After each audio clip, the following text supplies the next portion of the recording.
Hello everyone, I am doctor Manisha. आज हम बात करेंगे डिस्क बल्ज के बारे में एंड हर्निएटेड डिस्क के बारे में। What are the do's and don'ts जो हमें डिस्क बल्ज में करने चाहिए एंड जो नहीं करने चाहिए। कौन सी एक्टिविटीज़ ऐसी हैं जो हमें डिस्क बल्ज में अवॉइड करनी चाहिए, रादर कौन सी ऐसी एक्टिविटीज़ हैं जो हम इसमें परफॉर्म कर सकते हैं। So first of all, first thing is we should avoid the prolong bending activities. जब हम कंटिन्यूस कुछ आवर्स के लिए या कुछ मिनट्स के लिए प्रोलॉन्ग बेंडिंग करते हैं, उससे हमारी लंबर स्पाइन की जो डिस्क है उसमें प्रेशर बैकवर्ड आने लगता है। Disc can be pushes in backward direction.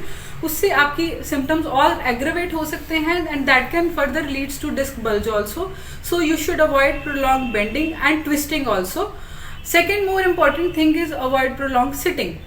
Basically मैं कहना चाहूँगी ये जो डिस्क की प्रॉब्लम है, this is due to sitting problem only. Because मेरे पास बहुत से ऐसे केसेस आते हैं, 80% केसेस ऐसे ही होते हैं जिनकी प्रोलॉन्ग सिटिंग आवर्स के कारण ये प्रॉब्लम बढ़ जाती है। सो आप जब बैठते हैं प्रोलॉन्ग आवर्स के लिए तो अननोइंगली क्या होता है कि आपकी जो लंबर स्पाइन है वो सी शेप में चली जाती है। लंबर स्पाइन जब सी शेप में जाती है तो आपकी जो डिस्क है, लंबर स्पाइन की जो डिस्क है, that pushes in backward direction and that can further create the problem of disc bulge and that can aggravate your symptoms also. So उसको बचाने के लिए, उसको प्रिवेंशन के लिए आप क्या कर सकते हैं, you can take this towel, rounded towel and keep it at your lumbar level so that आपकी जो डिस्क है उसके ऊपर प्रेशर थोड़ा कम हो जाए। ठीक है।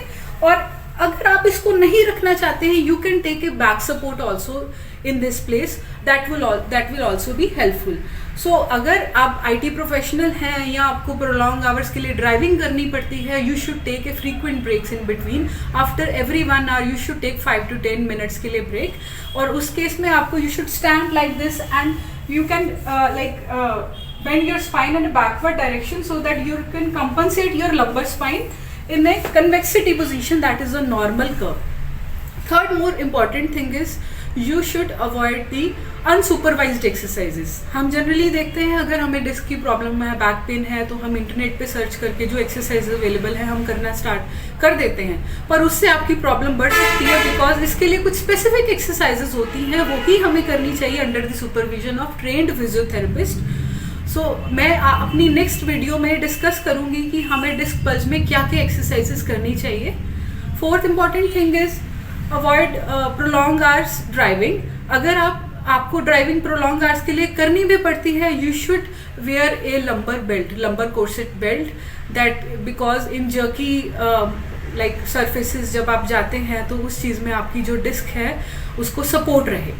Next important thing is your sleeping position, sleeping pattern कैसा है आपका। अगर रॉन्ग पोजीशन में आप सो रहे हैं तो जनरली काफ़ी पेशेंट्स ऐसे भी कंप्लेन करते हैं कि हमें रात में ही सिम्टम्स एग्रेवेट होते हैं।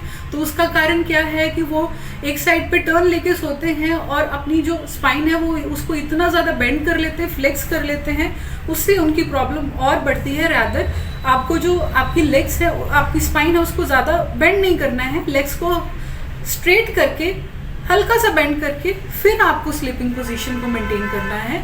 और you can keep a pillow in between your legs also.